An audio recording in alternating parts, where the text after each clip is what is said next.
廿零萬嘅 SUV 咧，上次我哋一次又講咗幾部啦，今次輪到30幾萬呢個組別啦啩。呢個組別嘅候選人有好多，我哋今次揀咗5部。第一部咧就係呢部 GLA 啦。以往咧大家都話 GLA 就係一部房車或者貼背車就咁升高咗啦，點叫係 SUV 咧？咁今代全新一代，究竟佢係咪真係進化到一部真正嘅 SUV 咧？Volvo XC40咧喺香港2018年推出嘅，咁所以比較新啲，就未改款。但係喺上年咧，所有 T 字咧已經變晒 B 字，即係 Factory， 全部變晒就 Mild Hybrid 啦。你可能見到呢度就話：哇，大陸車我都係唔睇啦，係咩？比利時有條村叫大陸村咩？比利時做㗎，聽住啊！呢部係凌志嘅 UX， 咁佢係現場唯一一架日本嘅選手。咁講兩個唔知係咪冷嘅知識俾大家聽啦。佢係全場最長嘅一部車，同時呢個版本咧亦都係全場最貴嘅喎。咁究竟呢部車嘅設備啊、空間各方面係點呢？我哋即刻睇下啦。呢度 X1 咧已經出咗5、6年㗎啦，咁就上年啱 facelift 咗，睇下可唔可以追翻而家最後生嗰一輩嘅 SUV 先。Countryman 細細粒，好似我咁啊，啱啱 facelift 完，同埋有樣嘢幾特別嘅，就係基本上佢同 X1 咧係孖生兄弟嚟嘅。究竟佢哋兩部邊部抵買啲呢？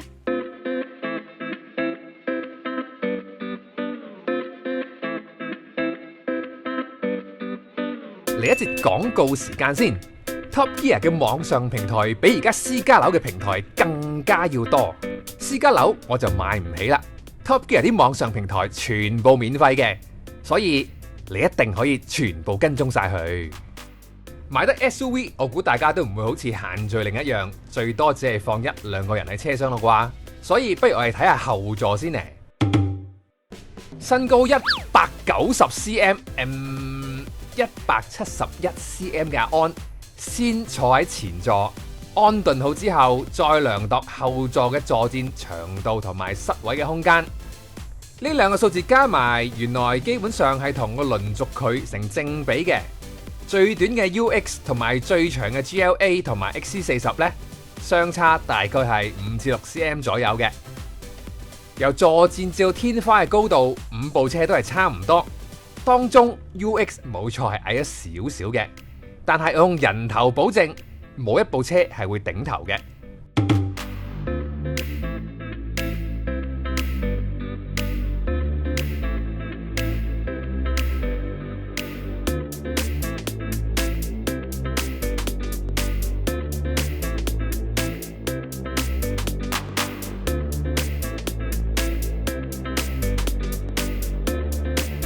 尾箱嘅空間就係咁啦。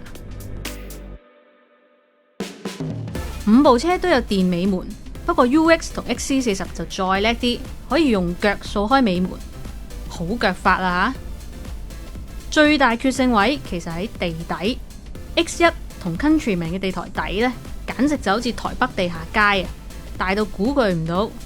至於 XC40 暗藏好多儲物嘅機關。GLA 嘅地台板可升可降，視乎擺放行李嘅需要啦。UX 雖在開口高，但係行李鏈接得埋都係第一次見啊！除咗 GLA， 4部車都係天文發燒友嘅恩物，記得打開天窗感受一下浩瀚無邊嘅星際同埋宇宙啊！雖然 UX 嘅天窗比較細，但係睇日食應該都得啩。30幾萬車點會冇皮凳啊？原來會嘅喎，Countryman 就證明咗呢一點。XC40 係今次唯一同時有 Apple CarPlay 同埋 Android Auto 嘅，缺點就係大家冇得換電話咯。至於 Android 用家買咗 UX 嘅話呢，記得順手買部 Apple 啊。其他幾部車啊，唔好意思啦，佢哋就唔係好識得同個手機溝通咯。講埋手機無線充電 ，UX 同 X1 都可以充電唔帶線。要用線嘅話，記得背熟呢個表，千祈唔好帶錯線。前座2個位電動調校呢一家嘢，好多車都有噶啦。但係 GLA 就得司機位嗰邊係有電動調校嘅啫。好彩佢2個位都係有腰部調校，幫你撐腰嘅。至於 XC40 咧就最叻啦。佢唔單止有電動調校，兩個位咧更加有埋腰部承托嘅調節添。越嚟越多平價車有冷暖燈，反而歐洲車通常都係要加錢先有。現場5部車淨係得 UX 有跟冷暖燈。今年冬天凍啊，第一次覺得暖燈原來咁正嘅。當然，部部車都有後座出風口啦，除咗 GLA 之外啊。咁多部車得 GLA 有 Pedal Shift， 今鋪仲唔威翻次？冇錯，連寶馬同 Mini 都係冇嘅，要手動轉波，用波棍啦。唔好以為有電子 Parking Brake 就一定有 Auto Hold 啦。X1 同埋 Countryman 嘅制動踏板呢，大家好似踩曱甴，係咁壓落去，係咁剪都冇用嘅。一放開腳，佢就識行啦。雖然話導航用 Google Maps 都得，但係跟車有導航又好似幾方便。全場淨係得 UX 車機有導航，不過用起上嚟實在太唔 user friendly 啦。唔單止要用街號同埋街名去 search 啊，仲要英文拼音係唔 work 嘅，包你用到崩潰啊！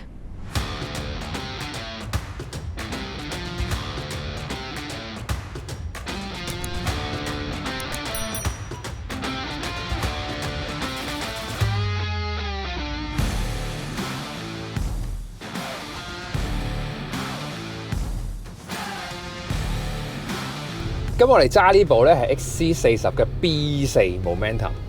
咁我哋為咗證實咧貓 Hybrid 嘅 B4 同埋之前冇貓 Hybrid 嘅分別咧，我哋上次就同阿姚子豪一人揸一部，咁就去比較個油耗。你估係個分別有幾多？應該都多啊嘛？如果一缸有400-500公里啦，假設你入一次油，咁可能爭1 lit 到啦，大概會係，都10零20蚊嘅喎。係啦，咁但係呢個貓 Hybrid 咧就唔係純粹慳嘢咁簡單嘅，你估仲有啲咩特別嘅嘢？我知，我上次拍片都有講過啦，咁就係令到你起步嘅時候會爽啲咯，成個感覺。係啦，咩叫做爽啲？就係因為其實佢係直接用有電嘅摩打去拖喐個引擎啊，先至再點火，所以 Auto Start Stop 扎醒嗰下咧係會順暢啲嘅，冇咁震嘅。我亦都知道咧 Auto Start Stop 嗰個持續嘅時間可以耐啲嘅喎，hold 得耐啲。係啦，佢都唔就個引擎唔會再着翻嘅。頭先我哋撻車嘅時候咧，其實都唔係好覺個車好明顯係撻車嗰個感覺咯。係喎，佢無論震啦同埋個聲都係好細好細嘅。係啦，咁所以部車因為咁樣舒服咗嘅。咁但係我有少少意見嘅，就係行車嘅時候呢，佢又冇我想象中咁靜嘅，可能因為條胎嘅問題啦，所以會有少少聲響，同埋當你踩得深少少嘅時候，又會嘈翻少少咯。咁呢架車以我揸幾次 XC40 經驗就係都係好一致嘅，就係呢架車好易揸，有輕鬆咁就一踩就去噶啦。可能佢呢架車係頭驅啊，咁所以唔會有啲好多拖住嗰啲感覺。咁我後座測試完翻嚟嘅咯喎，我又係咁講下我坐喺後面有咩感覺啦。首先我覺得個天窗好大啊，所以令到我覺得成架車呢好似好闊落啦，好開揚咁嘅感覺，同埋兩個窗呢都幾大啦。個坐姿呢係舒服同埋自然嘅，即係無論係我個背脊嘅承托啦，或者係坐墊呢，亦都係坐得舒服嘅。你後邊係咁樣啦，我前面都覺得特別通爽喎。呢架車可能啲掣比較少啲啊。係啊，同埋因為中控呢嚿嘢唔算好多咯，但係佢擺位嘅地方有好多嘅，好神奇。係啊，擺嘢好多地方擺，但係呢一嚿嘢呢一個位咧，全部都係好似好鬆動咧，令到我個人咧好似好開揚咁樣、開朗咁樣嘅喎。同埋呢架車嘅 design 個車廂，我諗好多人都好中意嘅，你坐上嚟就知啦。我都好中意，外殼我都中意嘅。咁頭先講緊駕駛感，我覺得有個配備少咗係關於駕駛感嘅，就係冇咗加減撥片啊，要波棍喺度撥咯。其實呢架車我哋今次測試嚟講係馬力係最高嘅，差唔多200匹咁啊，197匹。係啦，扭力係算最大嘅。咁如果有埋加減咧，我覺得就爽上加爽啊！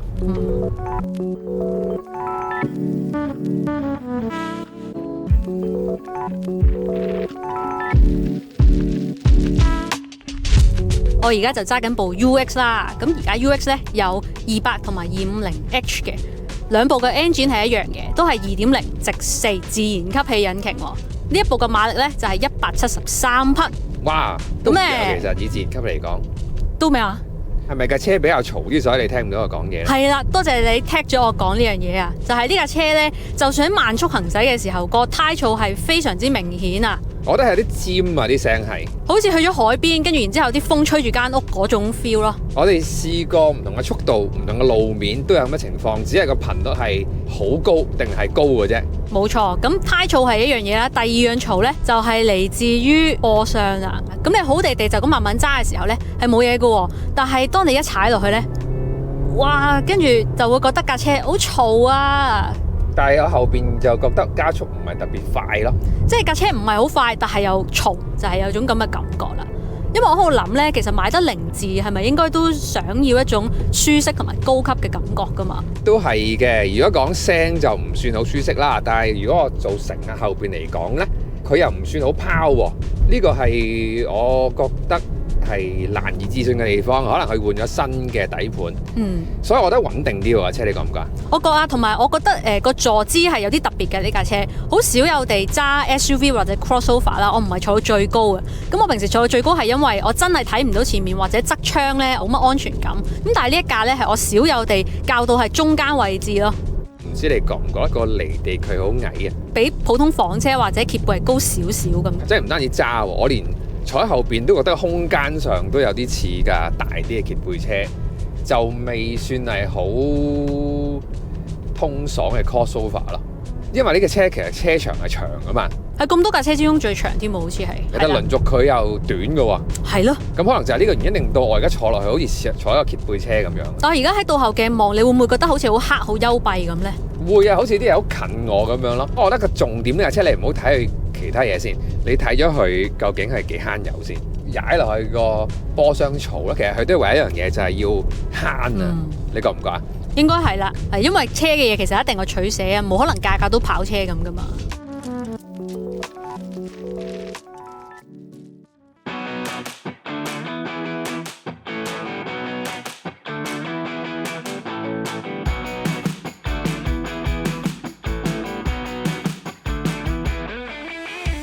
而家呢一部就係 facelift 之後嘅 Mini Countryman， 咁就係唔係 S 嚟嘅呢部普通 Cooper 版本。咁 suppose 咧呢部車應該就同 X1 基本上係同一部車嚟嘅，咁但係咧個馬力咧低少少嘅。但係我覺得嗰啲 tuning 係爭咁少咧，係應該感受唔到嘅，係咪？應該就係嘅。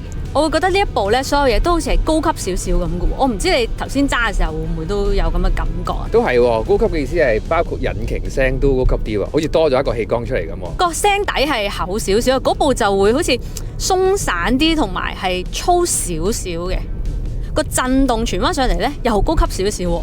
喺個懸掛好似我諗 tune 過啊，應該係去行同一條路啫嘛，來來回回。但係呢一架個細微震盪係少啲嘅。我坐前邊後邊都係有呢個共同嘅感覺。都幾明顯添，我覺得呢個分別。同埋好似隔聲係咪呢架都好啲？起碼胎噪啊，呢架細啲啊。胎噪啦，風噪啦，每一樣都細緻少少嘅。我哋真係估唔到呢個結果啊！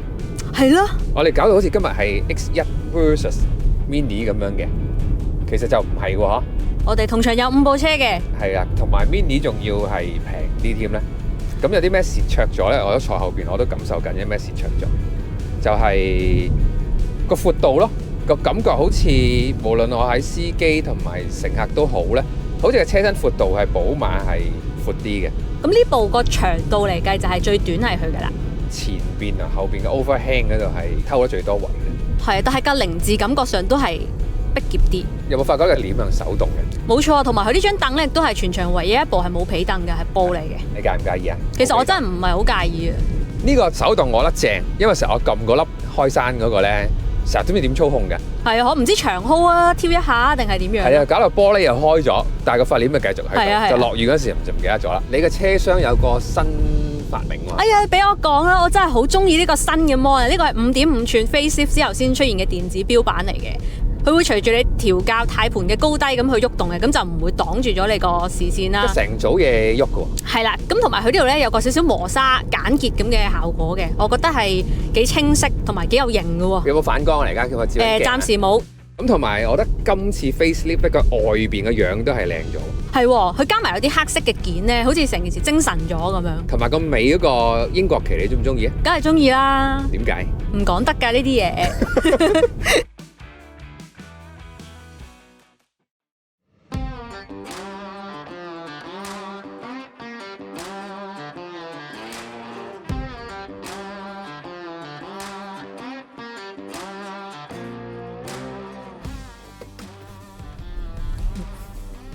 見唔見到鏡頭震啊？我見到我成個人都震啊你！隻眼球有冇震啊？有啊我專登咁樣做，因為三氣缸嘛，呢部係1.5三氣缸 X1 嘅 18i， 因為傳說中咧三氣缸撻車嘅時候比較震啲嘅。傳說係真㗎。但係都唔算係好不適嘅，再加埋頭先我哋有試過 auto start stop 再啟動翻嗰陣時一下啦，你好留意呢，就會覺得係真係震咗啲嘅。雖然係1.5公升啦，好似好雞咁樣啦，但係喂揸落去一啲都唔覺嘅。我成日都讚呢個寶馬呢個三氣缸噶啦 ，mini 又好，呢個又好，揸下有幾暢爽嘅喎。你有冇揸過啊？我有嘅，我記得一排之前都揸過啊。係唔覺得好 handicap 過啊？係有翻寶馬應該有嘅水準咯。我諗係個波箱快咯，呢個係 DCT 波箱嚟噶嘛，咁所以佢就唔跳波咁樣就可以補充翻個馬力。頭先我揸一大段路都係 comfort mode 都冇問題嘅，個軚盤個指向快啦，因為調校得比較快啲嘅，但架車身咧就跟得上嘅，動態跟得上嘅，咁所以呢架車咧其實平路或者落斜咧，我覺得可以揸得幾快下都得嘅。咁呢架係 facelift 版嚟嘅噃，咁啊有咩唔同咗咧？就係個鬼面罩啦，同埋個 mon 有啲唔同嘅。係啦，我最見到就係呢個 mon 變咗 touch mon 咯，鬼面罩啲燈啊，嗰啲咁嘅嘢咯。咁但係我作為乘客咧，我一上呢個車廂咧，我會覺得特別係同場仲有其他車作為比較啦，咁我會覺得呢架車係比較舊派少少嘅，有陣舊嘅除喺度啊。我諗係呢架車事實上真係唔係最新嘅，發布應該2015左右嘅，所以到而家都5-6年多。咁都正常嘅。所以 facelift 又唔係大改啦，咁所以都係有啲唔係最 update 嘅感覺咯。咁我而家喺司機位望落去都唔算係好有 design 感覺㗎啦。但係好似咁多架車嚟講，呢個係數一數二嘅司機位呢個空間好似好闊咁樣。你嘅感覺又如何咧？我要講下咧，呢部車我覺得比較叻嘅地方咧，就係佢可以調校後座嘅前後同埋傾斜嘅角度嘅。咁所以而家係 default 嘅坐姿咧，我會坐得有少少半挨喺度嘅感覺。即係半躺後啊，係嘛？係啦，曬緊太陽嗰種感覺。係啦，都幾舒服啊！咁佢天窗咧都算幾大嘅。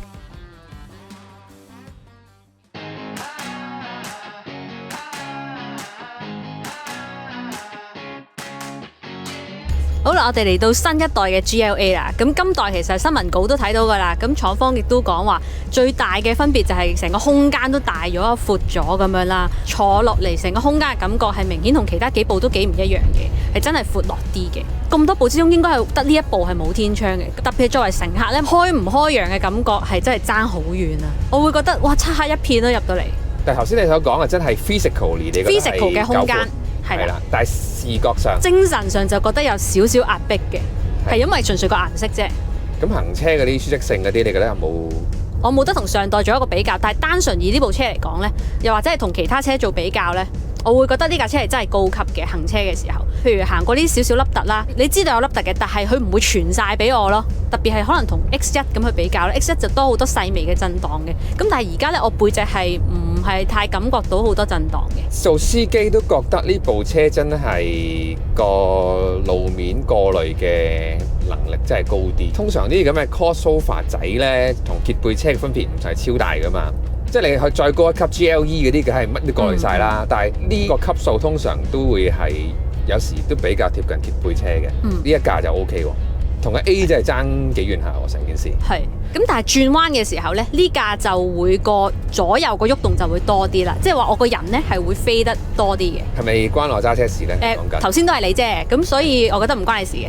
係你喺度側寫緊講緊我嗰啲揸車問題。唔係啊，唔係。咁我揸車就覺得每次加油個引擎咧都係比較大聲啲嘅。係啊，好似有少少吃力咁咯，一踩得深少少。所以有個對比係咪？個路噪就細。但係呢個引擎聲就偏大。係，佢就算車廂個隔音幾厲害，但係都隔唔到引擎嗰啲聲咯。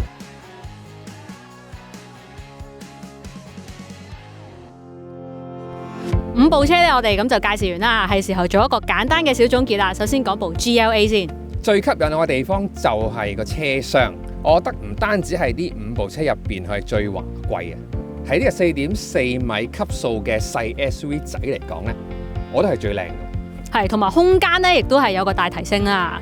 跟住我哋就講下 Countryman 啦。我自己覺得啊 ，Mini 以往俾人嘅印象都係好 raw 噶嘛，咁但係今次咧有個大反擊喎，又覺得原來 Mini 咧可以咁高級嘅。